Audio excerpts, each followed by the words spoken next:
Tensions rise in India-US trade relations as political leaders react sharply to the additional 25% Russia penalty tariff imposed by US President Donald Trump over India's Russian oil purchases. With that, India has now joined Brazil and China at the top of the list of countries facing the highest import taxes under President Trump's adjusted tariff regime.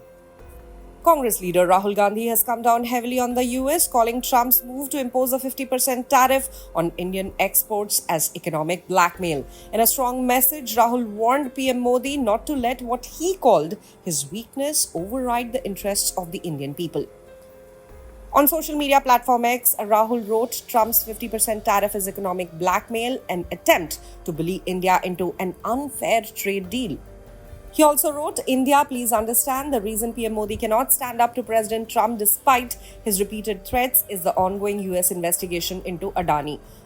One threat is to expose the financial links between Modi, AA and Russian oil deals. Modi's hands are tied, he further added. Congress also lashed out on the center.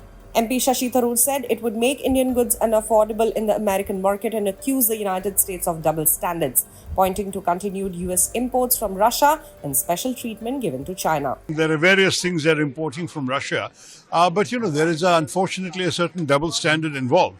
They have given the Chinese a 90-day break, but the Chinese are importing far more Russian oil than we are. So clearly this has not been a particularly friendly gesture from a country we thought was well disposed towards us, our administration that we thought was well disposed. Very clearly, we have to act accordingly and we will have to learn our lessons from this experience.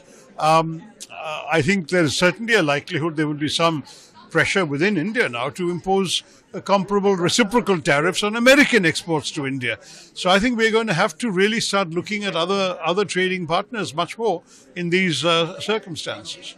We engage with all countries. We keep open lines of communication to all countries. Frankly, we were importing goods from China soon after they killed 20 of our soldiers. So it's not as if we have shut down relations with anybody. We are a country that believes in having multiple relations with multiple nations and partners. So I don't think that is going to change. But the emphasis, the opportunities, the degree of involvement, etc., will all be affected by an unfriendly development like this, certainly. Former diplomat Anil Trigunayat criticized President Trump's decision to impose 25% tariff on India, calling it irrational and driven by personal antagonism rather than policy.